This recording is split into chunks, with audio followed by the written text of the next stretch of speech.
এই মিনার, মুজদালিফা, আরাফা হয়তো আমার এটা শেষ দেখা। আরাফাতের ময়দানে এই পবিত্র ভূমিতেই হজ্জে আকবরের দিন বিদায় ভাষণকালে রাসূলুল্লাহ সাল্লাল্লাহু আলাইহি ওয়াসাল্লাম বলছেন, সাবধান, তারাকতু ফীকুম আমরাইন, আমি তোমাদের মাঝে দুইটি জিনিস রেখে গেলাম, লান তাদিল্লু, কখনো গোমরাহ হবে না, মা তামাসসাকতুম বিহিমা, যতদিন এই দুটি জিনিসকে মজবুত করে ধরে থাকবে।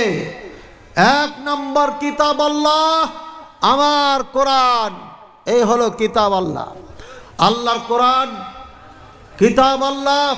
দুই নম্বর হচ্ছে সুন্নতি, আমার সুন্নাত, আমার সুন্নাত। অন্য হাদিসের মধ্যে আছে, ওমাইয়াশ বাদি ওমাইয়াশ মিনকুম বাদি ফাসায়ারা ইখতিলাফান কাসীরা। এ আমার সাহাবীরা শুনো, তোমাদের মাঝে থেকে যে ব্যক্তি আমার মৃত্যুর পরে বেঁচে থাকবে সে দেখবে, অতি শীঘ্রই দেখবে, ইখতিলাফান কাসীরা, অগণিত মতনাক্য। সে সময় কি করবে? আলাইকুম বিসুন্নতি ও সুন্নতি খুলাফায়ে রাশিদিন আল মাহদিয়িন। ওই সময় তোমরা আমার খুলাফায়ে রাশিদিন, আমার সুন্নাতকে ধরবে। এক নম্বর আমার সুন্নাতকে ধরবে, দুই নম্বর সুন্নাতে খুলাফায়ে রাশিদিন ধরবে। মনে রেখো, কেমন করে ধরবে? মাড়ির দাঁত দিয়ে ধরবে। মাড়ির দাঁত দিয়ে ধরলে পারে এটা কেটে যায় কিন্তু ছুটে যায় না। ঠিক এমনিভাবে মজবুত করে ধরে থাকবে, যাতে করে তোমাকে কেউ এই কোরআন সুন্নাত থেকে দূরে সরিয়ে না দিতে পারে। ভাইয়ের আমার, আল্লাহ রাসূল সাল্লাল্লাহু আলাইহি ওয়াসাল্লাম এভাবে আমাদেরকে সতর্কবাণী করেছেন, ওয়াইয়াকুম ওয়া মুহদাসাতিল উমুর, খবরদার নতুন আবিষ্কৃত বেদাত, অর্থাৎ এক কথায় নতুন আবিষ্কৃত জিনিস মানে বেদাত, বেদাত থেকে সাবধান থাকবে। কেননা কুল্লু বেদাতিন দালালা, প্রত্যেকটি বেদাত হচ্ছে গুমরাহ, ওয়া কুল্লু দালালাতিন ফিন্নার, আর প্রত্যেকটি গুমরাহি জাহান্নামী। সুতরাং বেদাত থেকে বেঁচে থাকবে। ভাইয়ের আমার, বেদাতকারী জাহান্নামে যাবে, এটা স্পষ্ট এই আয়াত নাকি এই হাদিস আপনার তার দলিল। এর জন্য বেদাত থেকে বেঁচে থাকতে হবে। বেদাত করা যাবে না, করলে কি হবে এ কথা বলার অধিকার একজন মুসলমান রাখে না। যেটা আমার রসুল করেন নাই, করতে পারে নাই, সেটা আপনি করার কেটা আর আপনি বলার কেটা, করলে কি হবে? কি হবে মানে সবই শেষ হয়ে যাবে আপনার।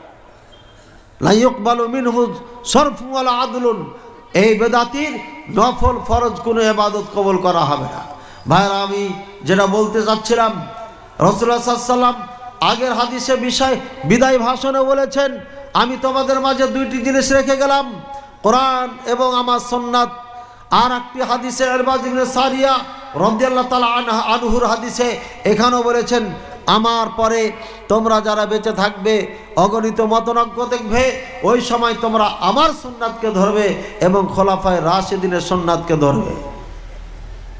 তাহলে দুই জায়গাতে সুন্নাতের কথা বলা হয়েছে। কিন্তু বাংলাদেশে একটা দল আছে, নাম কি? নাম বলেন। আরে না, আহলে হাদিস। বাংলাদেশে একটা দল আছে না, নাম কি? আহলে হাদিস। এরা বলে হাদিস মানবে, আর রাসূলুল্লাহ সাল্লাল্লাহু আলাইহি ওয়াসাল্লাম বলছে সুন্নাত মানবে। মিল খাইলো? মিল খেয়েছে? হ্যাঁ। আহলে হাদিসের নাম কয়টা? আহলে হাদিস, লা মাযহাবি। না না, আহলে হাদিস এটা না, লা মাযহাবি। এই দিক থেকে গুনি, লা মাযহাবি, এদের মাযহাব নাই। লা মাযহাবি, তারপরে ওয়াহাবি, ওয়াহাবি, তারপরে গায়রে মুকাল্লিদ, তারপরে আহলে খাবিস। নাউযুবিল্লাহ। চারটার অর্থ জেনে নি আগে। কয়টা হলো? মুহাম্মদ সাল্লাল্লাহু আলাইহি ওয়াসাল্লামের কয়টা উপাধি দিয়েছিল কাফেররা? মিল আছে না? উল্টা হয়েছে নাকি? এই লা মাযহাবি এরা মানে মাযহাব নাই। এখানে লা মাযহাবি কেউ আছেন? আপনি লা মাযহাবি? আপনার মাযহাব কি? হ্যাঁ, আপনার মাযহাব কি? মুখ ঘুরাইলেন কেন? আপনার মাযহাব কি? আরে কবরে আপনার মাযহাব জিজ্ঞাসা করবে, কি বলবেন আপনি? হ্যাঁ, কবরে মাযহাবের কথা জিজ্ঞাসা হবে? কি হবে জিজ্ঞাসা? ওমা দিনুকা, তোমার মাযহাব কি ছিল? উত্তর কি হবে? ইসলাম। কেমন লা মাযহাবি হলেন? আসলেই তো লা মাযহাবি আপনি, দুইটাই লা মাযহাবি, কিন্তু একদম মাযহাবি নাই। হ্যাঁ, লা মাযহাবি মানে এরা মাযহাব মানে না। এরা কোন মাযহাব মানে না? হানাফি, মালিকি, শাফি, হাম্বলি, এই চারটা মাযহাবের একটাও মানে না, এই জন্য এরা লা মাযহাবি। কিন্তু কবরের মাযহাব কি? ইসলাম। ইসলাম যদি কেউ মানে তাহলে কি সে লা মাযহাবি হবে? আমরা যখন 8-9 বছর বয়সে আমরা যখন পড়েছিলাম উর্দুখানাতে হানাফি মাদ্রাসায়, তখন ওখানে একটা বই পড়াইতো আমাদেরকে, তালিমুল ইসলাম। নাম কি? তালিমুল ইসলাম। ওখানে প্রশ্ন উত্তরে বইটা শেখানো হতো, তোমারা মাযহাব কিয়া হে, তোমাদের মাযহাব কি? জবাব উত্তরে লেখা আছে, হামারা মাযহাব ইসলাম হে, আমাদের মাযহাব ইসলাম। তাহলে সবার মাযহাব কি? ইসলাম। যদি কেউ বলে আমার মাযহাব ইসলাম, তাহলে তাকে লা মাযহাবি বলা যাবে? চারটি মাযহাবের একটি না মানার কারণে এদের নাম হচ্ছে লা মাযহাবি। তাহলে এটা গালি হলো না উপাধি হলো? হ্যাঁ, উপাধি হয়ে গেছে, কিন্তু আসলেই তো গালি দিয়েছেন। গালি দেন নাই? দ্বিতীয় নাম কি ছিল? গায়রে মুকাল্লিদ। গায়রে মুকাল্লিদ, গায়ের মানে না, মুকাল্লিদ মানে অন্ধ বিশ্বাসী না। অন্ধ বিশ্বাসী মানে আমি আজকে প্রধান বক্তা, যেটাই বলবো সেটাই সঠিক, এইভাবে যেটা মেনে নেবে তারা হচ্ছে অন্ধবিশ্বাসী। আর কোরআন হাদিস দিয়ে যদি বলি, দেখার পরে বুঝে সুঝে যারা মানে তারা হচ্ছে মুকাল্লিদ নয়, গায়রে মুকাল্লিদ। বুঝেছেন? সুতরাং গায়রে মুকাল্লিদ যারা অন্ধবিশ্বাসী নয় তাদেরকে গায়রে মুকাল্লিদ বলা হয়, আর যারা অন্ধবিশ্বাসী তাদেরকে মুকাল্লিদ বলা হয়। তাহলে অন্ধবিশ্বাসী ভালো না না অন্ধবিশ্বাসী যারা নয় তারা ভালো? যারা অন্ধবিশ্বাসী নয় তারা ভালো। তাহলে এটা তো বুঝছেন আপনারা, কমন জিনিস। তাহলে এদের এই নামটাও ভালো, আহলে হাদিসদের এই নামটাও ভালো। তৃতীয় নাম ছিল কি? ওহাবি। ওহাব হচ্ছে আল্লাহর নাম। ওহাব কার নাম? আল্লাহর নাম। এরা একজন হুজুর ছিল সৌদি আরবে, তার নাম মোহাম্মদ বিন আব্দুল ওয়াহাব রাহিমাহুল্লাহ। সেই কালের সেই যুগের সেরা আলেম, একজন জজের ছেলে, সব থেকে বিচক্ষণ, সাহসী, বিপ্লবী আলেম। মক্কার মদিনার জান্নাতুল বাকি, জান্নাতুল মুআল্লা যারা দেখেছেন তারা জানেন, জান্নাতুল মুআল্লায় এখনো লোহার শিক দিয়ে গ্রিল তৈরি করা আছে, আর একটা এত বড় একটা দরজা তৈরি করা আছে। মা খাদিজাতুল কুবরা রাদিয়াল্লাহু তাআলা আনহার কবরে মাথা বাড়াবো। এর মানে বোঝা যাচ্ছে এখান থেকে টাকা পয়সা তাবারক দিত সবাই। নাহলে দরজা কেন, ছোট্ট দরজা কেন? পুরানা ছবি দেখবেন, মদিনার জান্নাতুল বাকির অগণিত গম্বুজ তৈরি করা ছিল, যেটা বাংলাদেশে তৈরি করা হয়, ভারতে তৈরি করা হয়।